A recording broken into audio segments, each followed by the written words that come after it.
Hello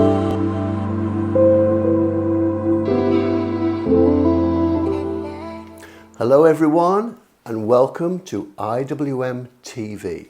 I'm David Poxon and I'm making these short films for you as part of our IWM TV platform. And we thought it would be a great idea just to start at the very beginning of watercolour and demystify some of the jargon that goes with the medium.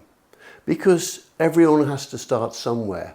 I just started somewhere, and it can be very confusing because there's so much equipment, so many materials, so many colours, so many brushes. It's overwhelming. So the purpose of these short tutorials is to get you the basic information and show you what you really need without any silly jargon.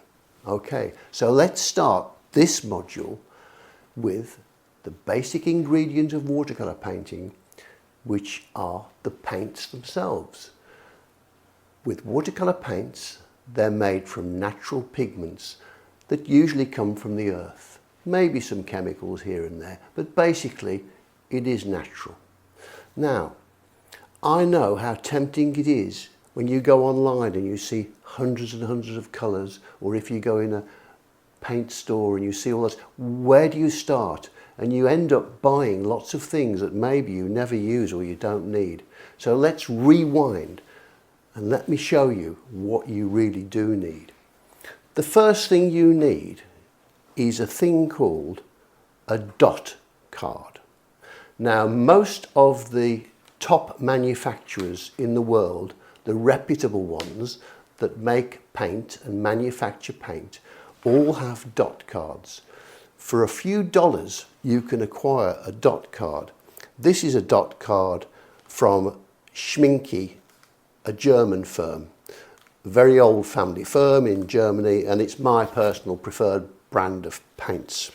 This is their dot card, and it consists of lots of dots of colours which show you their complete range of colours. If you get one of these, you can take it home.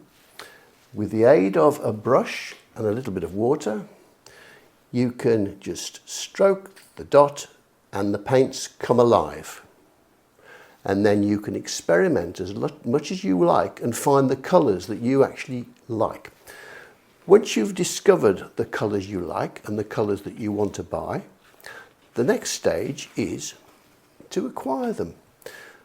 Watercolour paints come in what we call pans, which are tiny little plastic boxes in which is a fairly hard form of watercolour paint.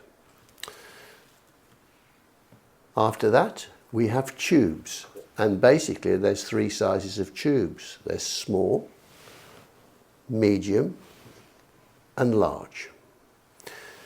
One thing you will need is a paint tin, and this is to keep some of your colours in. This is my paint tin, and I'm probably on my fourth paint tin because they do wear out after years and years of practice.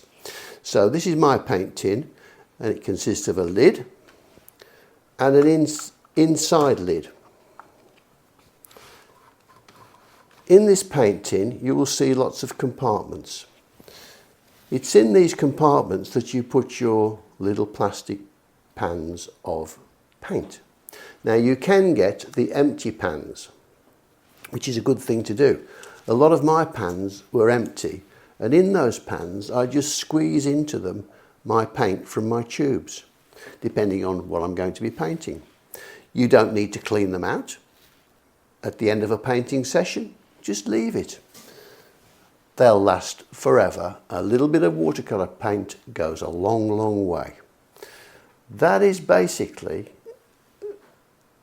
the simplistic form of watercolour materials. Now, elsewhere on the IWM TV platform, you will see a beautiful film made by Schminke, the German paint manufacturer. I advise you to watch that. It tells you a little bit more about the manufacturing process and how involved and careful they are when they make their paints. See you in the next module. you.